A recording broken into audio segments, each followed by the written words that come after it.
প্রত্যেকদিন স্নান করে বাবা গীতাটা পুরো না পড়তে পারলেও প্রত্যেকদিন কোনখান থেকে কোনখান পড়ছো সেটা তুমি দেখে রেখো। প্রত্যেকদিন এক পৃষ্ঠার করে হলেও তোমাকে স্নান করে গীতা পড়তে হবে। শ্রীমদ্ ভাগবত গীতা এক পৃষ্ঠার করে পড়ো, কারণ আমরা সংসারী মানুষ, সারাদিন অনেক কাজকর্ম থাকে। এক পৃষ্ঠার করে পড়ো। বলি এটা পড়লে কি হবে না, তোমার জীবনে সত্যিই তোমার মঙ্গল ঘটবে।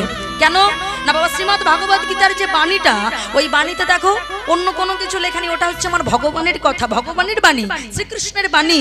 আর সেই বাণী হলো মানুষের জীবনে কি করে উন্নতি হবে সেই কথা বলে দিয়েছে। কি মায়েরা, তাই তো?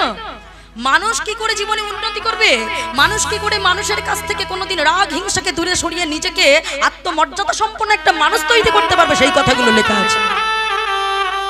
গীতা এমন একটা জিনিস যে কোনো ধর্মের মানুষ ওটাকে পড়তে পারে বাবা। হ্যাঁ, এটাকে তুমি পড়ো, দেখবে তোমার জীবনে তুমি কখন উন্নতি করে ফেলেছো।